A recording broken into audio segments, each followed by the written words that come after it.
Aleluia. Atos dos Apóstolos, capítulo 4.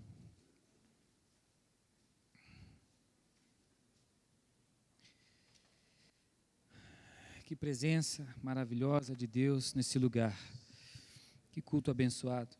Como é bom estar na casa de Deus. Aquele que nasceu de novo, a pessoa que nasce de novo, ela logo aprende uma lição tão simples, mas ao mesmo tempo, sem a revelação do Espírito Santo, ela é tão difícil de entender. Sabe qual é a lição? Que o melhor lugar do mundo é a casa de Deus. O melhor lugar do mundo. A gente precisa, é claro, estar em outros lugares, fazer tantas outras coisas.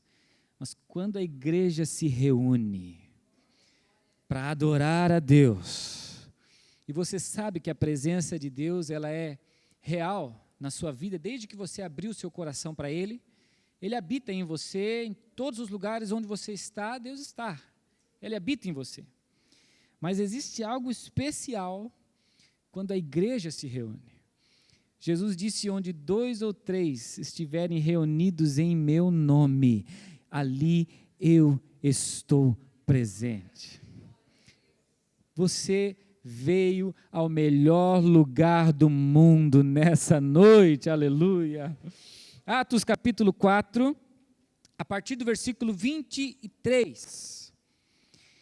Quem encontrou, diga, pela graça eu vou morar no céu. Quem não encontrou, diga, pela graça eu também vou morar no céu. Todos acharam? Atos capítulo 4, versículo 23 até o 31 diz assim a palavra de Deus. Uma vez soltos, Pedro e João procuraram os irmãos e lhes contaram tudo o que os principais sacerdotes e os anciãos lhes tinham falado. Ouvindo isto, unânimes levantaram a voz a Deus e disseram: Tu, soberano Senhor, fizeste o céu, a terra, o mar e tudo o que neles há. Disseste por meio do Espírito Santo, por boca de Davi, nosso pai, teu servo.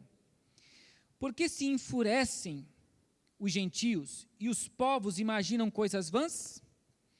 Os reis da terra se levantaram e as autoridades se juntaram contra o Senhor e contra o seu ungido.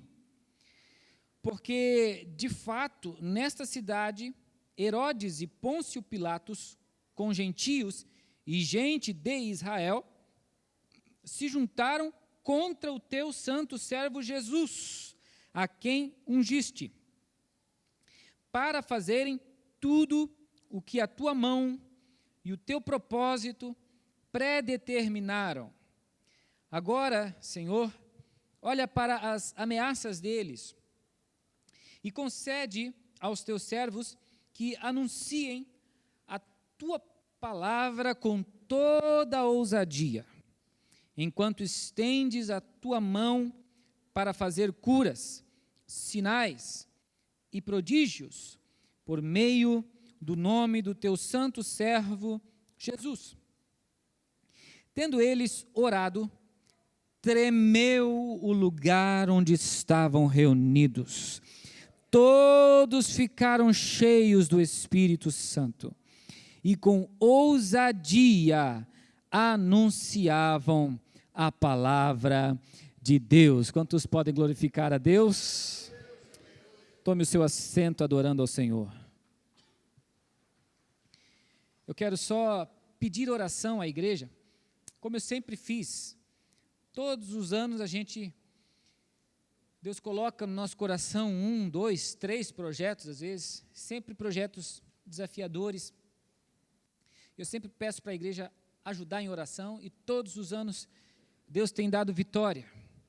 E muitos dos irmãos aqui fazem parte disso porque têm nos ajudado, têm nos abençoado e têm orado por nós. E o desafio, o projeto que nós temos no momento é lançar um livro cujo tema será Quando os justos são injustiçados. Que é um tema assim para dar uma desintoxicada, né? A gente está passando por um tempo aí de um evangelho água com açúcar, de um evangelho antropocêntrico, de um evangelho de muita autoajuda, muita teologia da prosperidade, muita essa pegada coach, né? E aí o pessoal vai adquirindo, vai formatando dentro da sua própria mente um modelo, um conceito equivocado de evangelho. Então a proposta desse livro é dar uma desintoxicada nessa mentalidade evangélica dos últimos dias aí, de que é necessário a gente colocar o pé no chão e saber que a vida cristã, ela também tem os seus desafios, suas dificuldades, seus enfrentamentos. E o sofrimento faz parte da história dos filhos amados de Deus também. A Bíblia mostra isso de Gênesis a Apocalipse. Como lidar com isso? Qual é o caminho dos santos em meio aos sofrimentos da vida? Essa é a proposta do livro. Então nós estamos nesse desafio para, se Deus quiser, ainda este ano lançar este livro. E a gente pede a oração da igreja para nos ajudar nisso. E a palavra que está queimando no meu coração já faz dias é esse texto que fala, que relata um episódio em que a presença de Deus, a unção do Espírito Santo, se manifestou de forma tão poderosa que as estruturas físicas do lugar onde eles estavam reunidos, pastor Jairton, estremeceram literalmente. É o que nós acabamos de ler no versículo 31. Tendo eles orado, tremeu o lugar onde estavam reunidos. A presença de Deus se manifestou rompendo os limites daquilo que nós consideramos espirituais e manifestando-se naquilo que nós consideramos matéria. Porque Deus é poderoso para fazer absolutamente tudo o que Ele quiser fazer. Ele é onipotente, não há limites para o poder de Deus. E todos ficaram cheios do Espírito Santo. Ah, que coisa linda.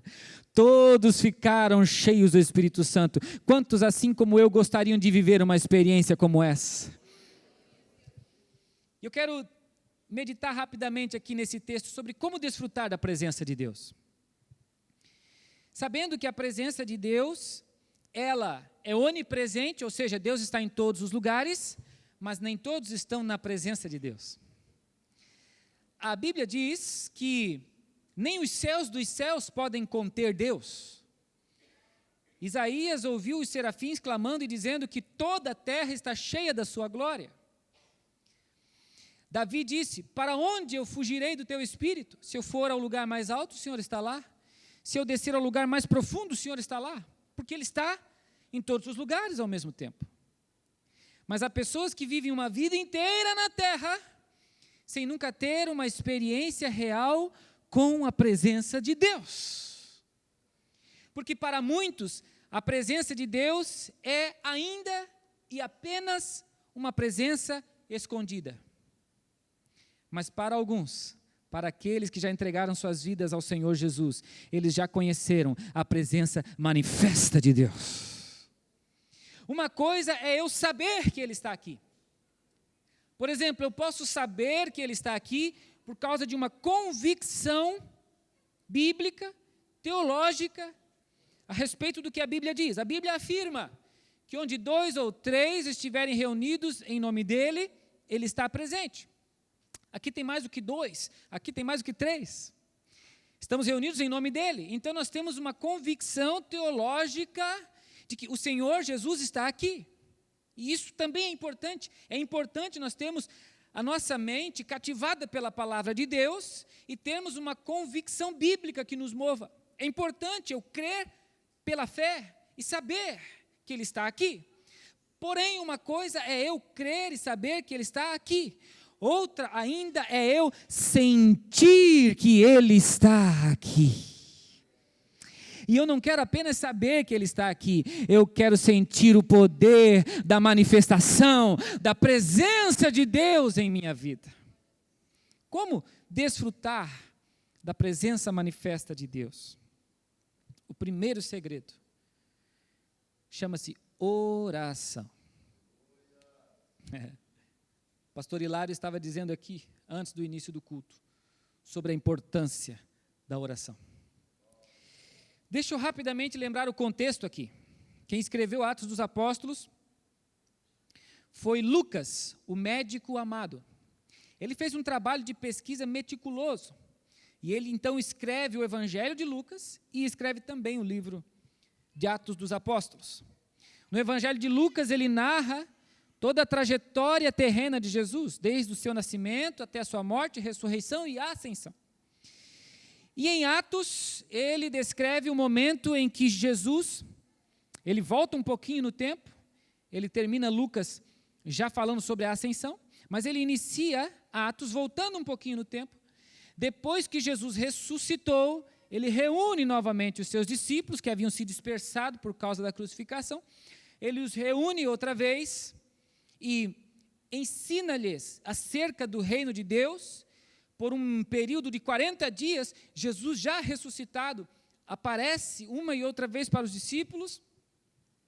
E ele vai ministrando a vida deles, vai direcionando eles, vai dando a eles a revelação clara da missão que ele tem para eles como igreja. E ele então, depois de comissioná-los, depois de deixar todas as orientações, ele sobe aos céus. E ele diz, antes de subir, ele diz, vocês precisam ficar em Jerusalém, até que do alto vocês sejam revestidos de poder. A promessa do Pai vai se cumprir, ele vai derramar o Espírito Santo sobre vocês, e vocês serão cheios do poder de Deus. Fiquem em Jerusalém até que essa promessa se cumpra. Ele sobe. E eles obedecem, eles ficam em Jerusalém, perseverando, unânimes em oração. Olha o segredo da oração aqui. Eles estão perseverando, unânimes, no cenáculo em oração. Até que cumpre-se o dia de Pentecostes, o 50º dia após a Páscoa. Exatamente no dia principal da festa de Pentecostes, que era uma das festas mais tradicionais do povo judeu, cumpriu-se a promessa. Estavam todos reunidos no mesmo lugar, quando de repente veio do céu um som como que de um vento impetuoso, encheu toda a casa em que estavam assentados, e foram vistas sobre eles línguas como que de fogo, e eles foram cheios do Espírito Santo. Eles começaram a falar em outras línguas, conforme o Espírito Santo lhes concedia que falassem. Quantos creem que nós também podemos ser cheios do Espírito Santo a cada dia mais? Cumpriu-se a promessa que Joel já havia profetizado tantos anos antes de Cristo, cumpre-se no dia de Pentecostes. Eles foram cheios do Espírito Santo e começaram a fazer a obra, começaram a pregar a palavra. Logo nesta mesma ocasião, as pessoas começam a falar coisas falar coisas equivocadamente. E Pedro se levanta então para corrigir aquelas pessoas e para pregar a palavra de Deus. E como resultado dessa primeira pregação do Evangelho, quase 3.000 pessoas se renderam ao Senhor Jesus. Que coisa linda, já pensou? Que coisa linda. Você vislumbrar uma multidão de quase 3.000 pessoas dizendo, eu quero esse Jesus na minha vida, eu quero entregar o meu coração para Ele, eu quero viver para Ele, aleluia. Foi maravilhosa a experiência que eles tiveram ali, em Atos 2.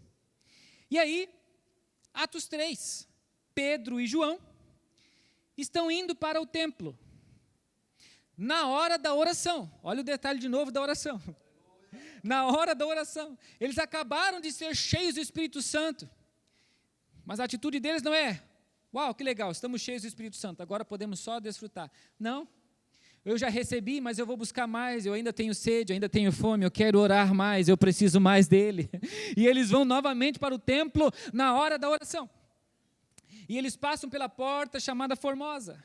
Ali está um mendigo, um aleijado, que tinha 40 anos de idade, era muito conhecido em toda aquela região. Todo mundo sabia que aquele homem era aleijado, aquele homem era coxo, era incapaz de andar.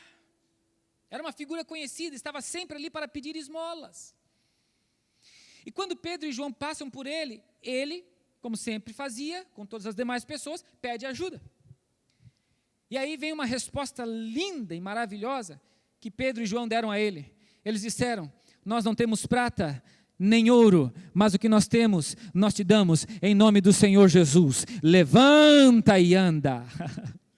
E naquele momento, o poder do Espírito Santo veio sobre aquele homem e curou os seus pés, os seus ossos, e ele teve força para se levantar.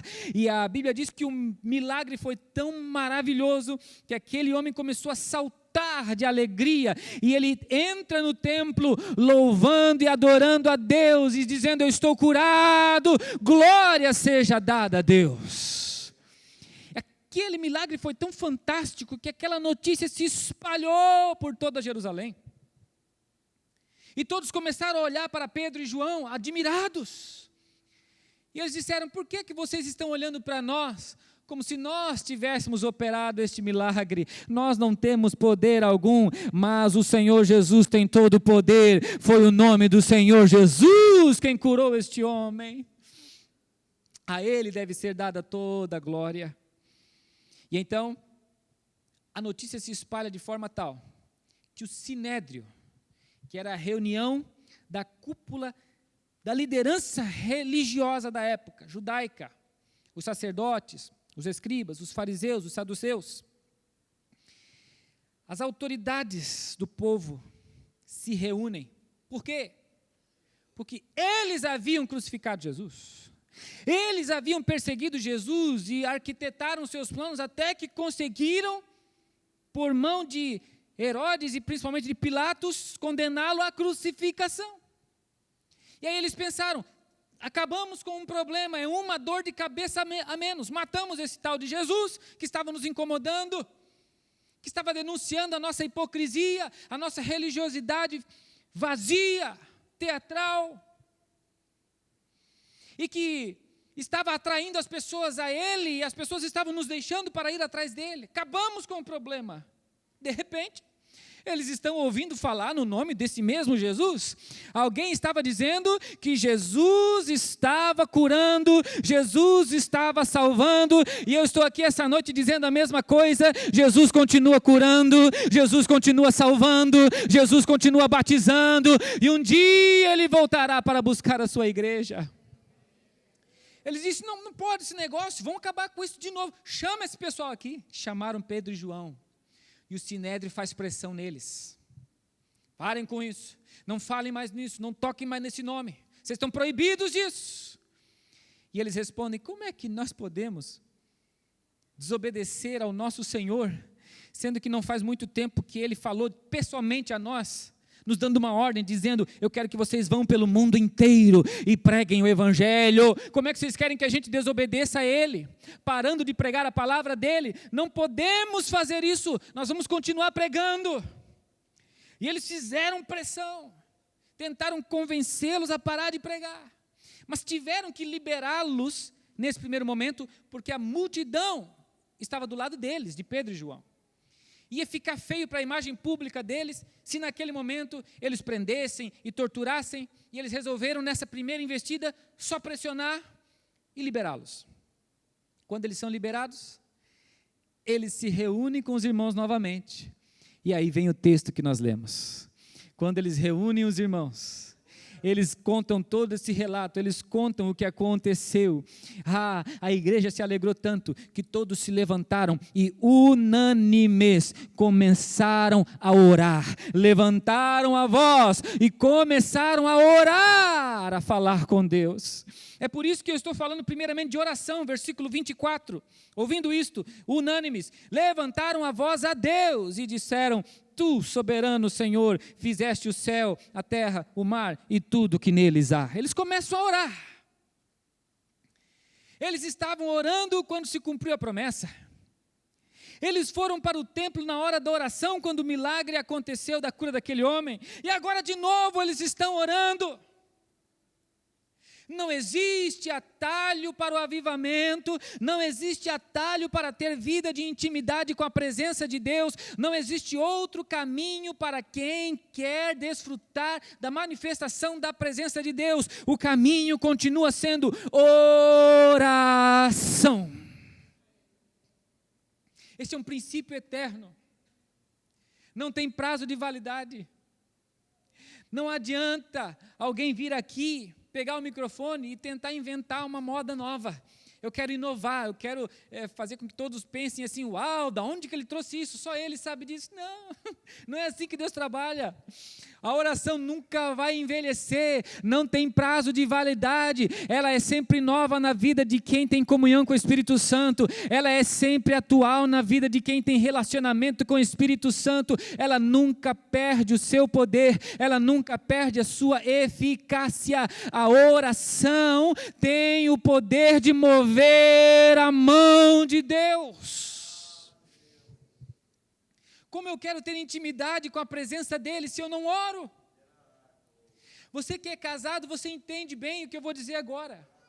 Como você poderia ter um relacionamento saudável com o seu cônjuge se você não tivesse diálogo com o seu cônjuge? Se você nunca parasse para olhar no olho, para conversar, para perguntar como é que está, como é que foi seu dia, vai tudo bem? Sem diálogo, não pode haver intimidade, não pode haver um relacionamento saudável, estreito, íntimo, de comunhão entre um casal. A oração, queridos, é o nosso diálogo com Deus. Na oração nós falamos com o Senhor e Ele também fala conosco.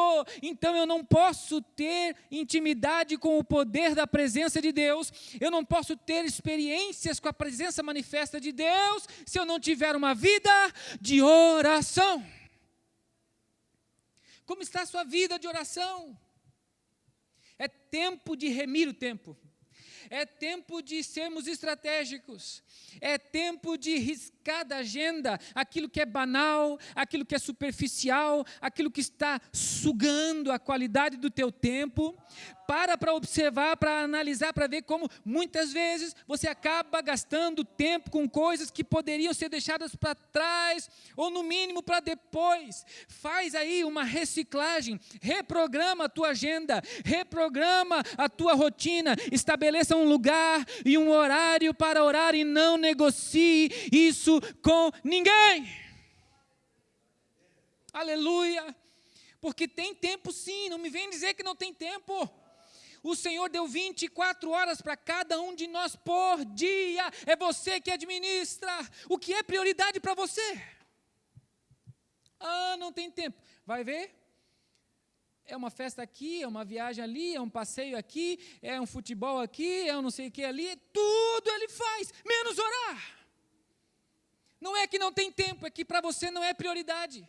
Aquilo que você deixa para fazer quando sobra tempo, quando dá, isso aí você não vai fazer nunca. Você tem que estabelecer prioridades, e se existe uma prioridade na vida de um filho de Deus, é o princípio espiritual, infalível da oração. Aleluia. O segundo segredo está ligado a esse, oração em primeiro lugar, e o segundo, meditar na palavra de Deus. Olha o versículo 25.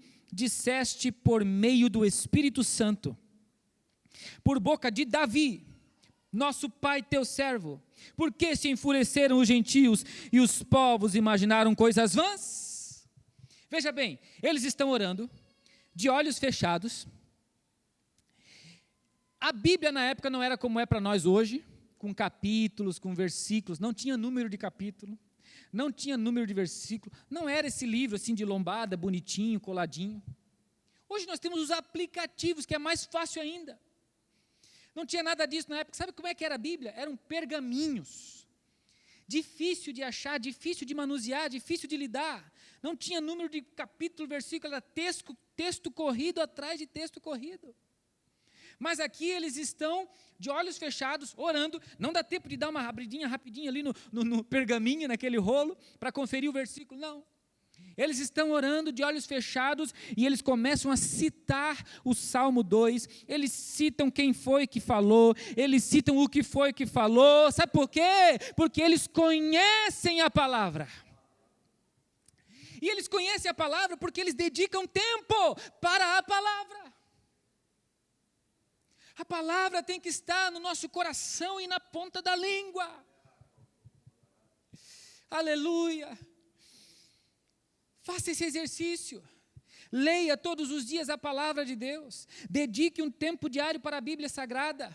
Que seja um capítulo por dia e um versículo-chave. Olha, os aplicativos de Bíblia, eles já trazem ali o versículo do dia. São versículos selecionados, versículos bons para memorizar. Você pode meditar em um versículo por dia. E além disso, você pode ler um capítulo por dia. Está excelente, está maravilhoso. Se você ler com o coração aberto, ler meditando, ler pedindo para o Senhor falar com você, você vai ver a diferença que isso vai fazer na sua vida. É necessário que nós tenhamos essa convivência com a palavra. A Bíblia diz, procura apresentar-te a Deus, não aos homens. Porque aos homens dá para dar um jeitinho. Você faz uma cola aqui, faz de conta que conhece a Bíblia. Mas procura apresentar-te a Deus como obreiro aprovado, que não tem do que se envergonhar e que maneja bem a palavra da verdade. Que maneja bem a palavra da verdade. A palavra, a Bíblia diz que a palavra, ela é a espada. Você precisa manejar bem essa espada. Você precisa ter destreza no manejo da palavra, ou seja, precisa dedicar tempo de qualidade para a palavra de Deus, porque quando mais você precisar, ela estará ali à sua disposição. Nos momentos imprevistos do dia a dia, da vida, você vai ter uma palavra. O diabo pode tentar você como tentou a Jesus no deserto, inclusive usando a Bíblia, mas Jesus, ele usava muito bem a palavra de Deus. Jesus respondeu às tentações do maligno dizendo, está escrito, está escrito, está escrito. Ei, você não pode abrir mão da arma mais poderosa que existe. As armas da Rússia são fichinha, perto de uma arma chamada palavra de Deus, espada do Espírito. Não abra mão da palavra de Deus. É ela quem revela o caráter de Deus, é ela quem ilumina o nosso caminho, ela é lâmpada para os nossos pés, ela é luz para o nosso caminho, é ela quem traz sabedoria celestial para você, é ela quem amplia a tua visão, é ela quem te capacitará a tomar decisões mais sábias, e é ela quem te deixará antenado, ligado, sensível à voz do Espírito Santo no teu dia a dia. Quanto mais profundo for o teu conhecimento bíblico, mais atento você estará à voz de Deus no teu dia a dia. A palavra traduz tudo isso para o seu coração. Terceiro segredo, seja coadjuvante e não protagonista. Versículo 27. O 27 diz assim, porque, de fato, nesta cidade, Herodes e Pôncio Pilatos, com gentios, isto é, não judeus, e gente de Israel, isto é, judeus, se juntaram contra quem? Contra o teu santo servo Jesus, a quem ungiste. Veja o que eles estão dizendo aqui. Eles sofreram a pressão. Eles ficaram cara a cara, olho a olho, com a liderança judaica, com o Sinédrio. Eles foram expostos àquela vergonha pública, aquele constrangimento. Hoje acho que daria um processo de danos morais, doutor Jairto, o que eles sofreram, alguma coisa assim. Eles sofreram. Eles estavam ali de cara com, sofrendo aquela pressão simplesmente por terem pregado a palavra de Deus. Mas quando eles vão orar, pastor Hilário, eles não oram assim, ó Senhor, por que as pessoas estão se levantando contra nós eles estão fazendo tudo isso, ó Senhor, veja como nós estamos sofrendo por tua causa, ó Senhor, como nós estamos sofrendo por tua obra. É tanto eu, nas nossas orações de hoje, que a gente precisa voltar para a palavra e entender que nós não somos os protagonistas, nós somos coadjuvantes. Eles não oram dizendo foi contra nós, eles oram dizendo, Senhor, foi contra o teu santo servo Jesus, a quem ungiste, foi contra ele que eles se levantaram. Não é tudo sobre mim, não é tudo sobre você, é tudo sobre ele. Então nós temos que vencer esse antropocentrismo, que é o homem no centro. E entender que Jesus é o centro. Sabe por que isso aqui é essencial para quem quer conhecer mais da presença manifesta de Deus? Porque Deus diz na sua palavra: a minha glória eu não divido com ninguém. Então, se eu quero conhecer e desfrutar mais da glória de Deus, a palavra glória fala de presença manifesta de Deus. Glória de Deus significa algo glorioso, algo belo, algo impressionante, algo que capta, que captura, algo que não passa despercebido, quer dizer, é a presença manifesta de Deus. E Deus diz: eu não vou dividir a minha glória com ninguém. Então, se eu me coloco no centro, se eu me coloco como protagonista, eu não vou poder desfrutar mais da presença gloriosa de Deus. Se eu quero mais da presença gloriosa de Deus, eu preciso entender que eu tenho que estar em segundo plano. Ele é o centro, não é sobre mim, é sobre Ele. E com esta palavra, meditando aqui nessa palavra, eu acabei entendendo que no fim das contas, todo coitadismo é um tipo de egoísmo. Todo coitadismo, no fim das contas, é um tipo de egoísmo. Sabe aquela pessoa que ela está sempre choramingando? Porque a vida tem sido tão difícil para mim. Porque, olha, eu tenho sofrido tanto. Olha, porque comigo as coisas são mais difíceis. Não, olha, já desde criança já é uma perseguição, é uma luta, porque eu não sei o que acontece comigo. No fim das contas, acaba sendo um tipo de orgulho. Você está querendo chamar atenção para você. Porque não é sobre você, é sobre Ele. Quando você entender o seu lugar, você vai aprender, você vai entender que você é um filho amado, é uma filha amada, há um lugar especial para você no coração de Deus, e justamente esse lugar carinhoso que Deus tem para você entre os braços dEle, te liberta desse coitadismo. Você não vai ver esse tipo de lamúria sem fim nos lábios dos grandes homens de Deus, que sofreram muito mais do que eu e você. Eles não perdem tempo com coitadismo, pelo contrário, tudo para eles é uma oportunidade de dar glória a Deus. A qualquer coisa que acontece na vida deles, eles começam a se levantar e a orar e a adorar e dar glória a Deus e transferir tudo para o Senhor, porque ele não precisa tentar chamar a atenção com pena para si mesmo, ele não precisa de pena, porque ele é amado, ela é amada, ele encontrou o seu lugar em Cristo e Cristo é o centro. E então o Senhor poderá manifestar mais da glória dEle na sua vida. Quarto ponto, fidelidade. Versículo 29. Agora, Senhor, olha para as ameaças deles. Veja o que eles vão pedir. E concede aos teus servos, veja que eles se consideram servos. Servo não tem vontade própria. Servo não tem escolha própria. Concede aos teus servos que anunciem a tua palavra com ousadia. Eu não disse que esse povo não perde tempo com coitadismo? Aqui eles podiam pedir assim: ó Senhor, agora por favor, Pai, faça justiça em nosso favor, manda um raio dos céus e acaba com aquela raça. Acaba com eles, Senhor.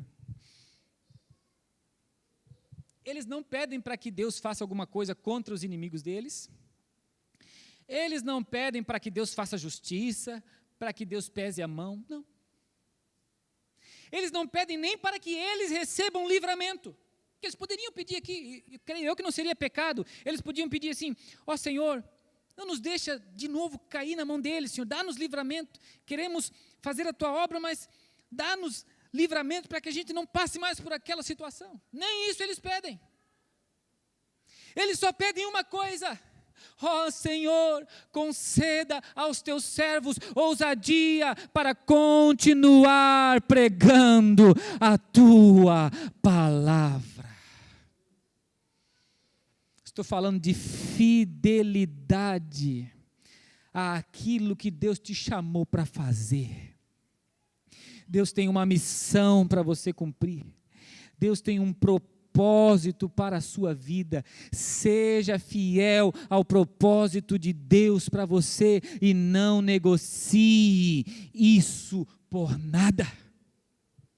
Que nem mesmo a dor, que nem mesmo a aflição, que nem mesmo a perseguição façam você querer negociar com aquilo que Deus quer de você, mas que qualquer coisa que se levante contra você, ao invés de te fazer jogar fora o que Deus tem para a sua vida, que você possa usar essas coisas para te impulsionar ainda mais e dizer: agora é que eu vou servir a Deus, agora é que eu vou fazer o que Ele quer de mim, agora é que eu vou erguer ainda mais a minha voz para cumprir o chamado de Deus na minha vida. Isso é inegociável. Nossos irmãos na fé, e nós temos aí 2000 anos de história de cristianismo, muitos deles foram até as últimas consequências, foram martirizados, o sangue caiu na arena. Outros ainda hoje são perseguidos. Há muitos países onde a igreja é perseguida, mas eles não negociam o compromisso, a aliança inquebrável que eles têm com Deus. E a gente, por qualquer coisa, já não quer vir no culto de domingo. Não gostei da palavra, domingo que vem vou em outra igreja. Eu queria uma palavra de mais ânimo, assim, uma coisa mais falando sobre os meus sonhos, sobre os meus projetos, sobre as minhas conquistas. Não gostei muito dessa palavra aí, vou procurar outra igreja. Aliás, vou fazer minha igreja em casa, vou ver mensagem só pelo YouTube. Coisa boa, é um buffet de mensagem, você escolhe a mensagem que você quer assistir. Né? Você vai rolando ali, pecado, não quero vir contra o pecado. Santidade, não, também não. Jejum, não. Oração, não. Isso aqui não, para quê?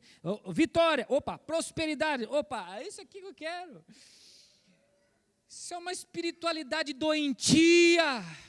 Isso é uma espiritualidade que está arrastando gente para o inferno e elas nem sabem. Não é você que escolhe o que você quer comer, é o pai que serve a mesa para os filhos. Seja fiel. Deus não pode manifestar mais da glória dele onde houver infidelidade, onde houver pecado, onde houver transgressão sem arrependimento, onde houver negociatas com o pecado. Vamos dar um jeitinho, ninguém vai ver, ninguém vai saber, joga para debaixo do tapete. Qual é o tapete que escapa do olhar do Eterno? Aquele que tudo vê, que antes de você falar, ele já sabe o que você vai falar. De Deus ninguém esconde nada.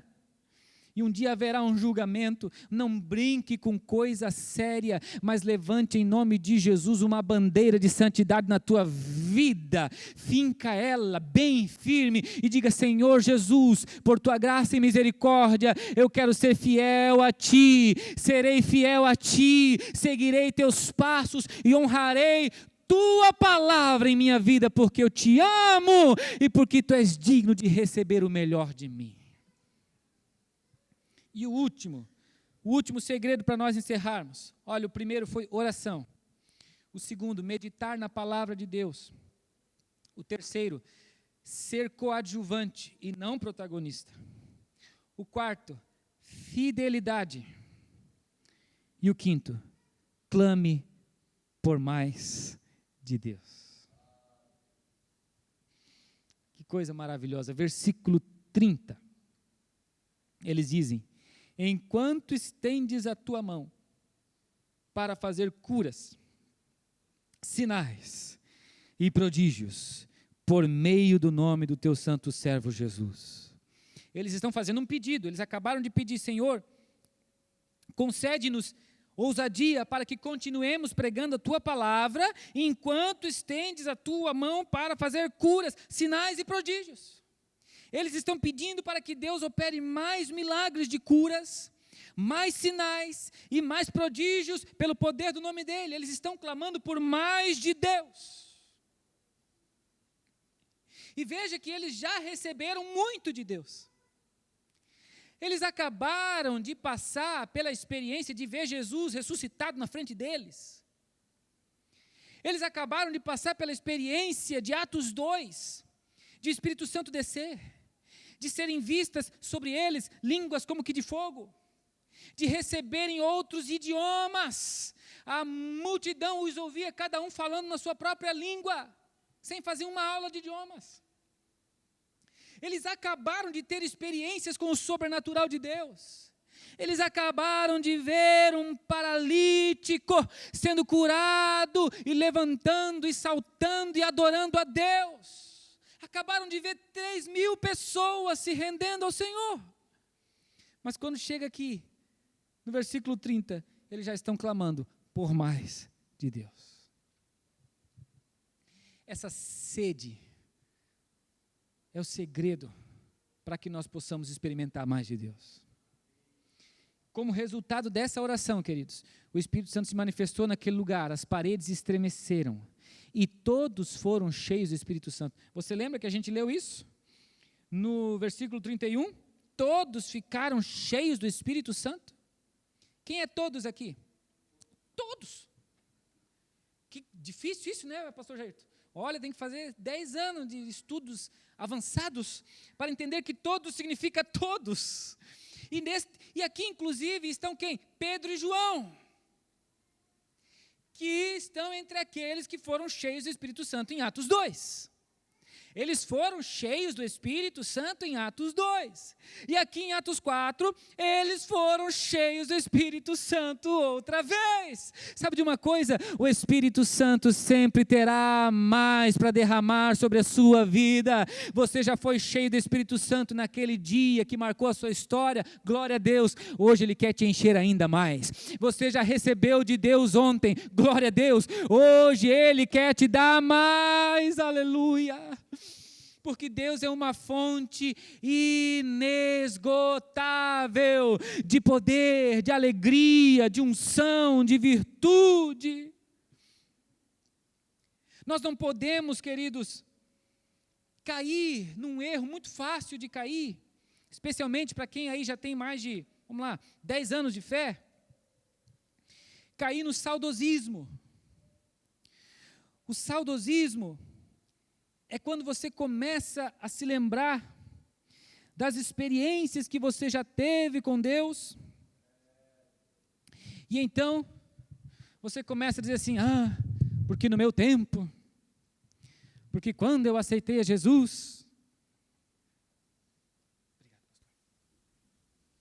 Obrigado, pastor. Porque quando eu aceitei a Jesus era assim, e era daquele jeito. E a presença de Deus se manifestava. E a gente cantava, e a gente profetizava, e a gente saltava. Porque no meu tempo, porque lá naquela igreja.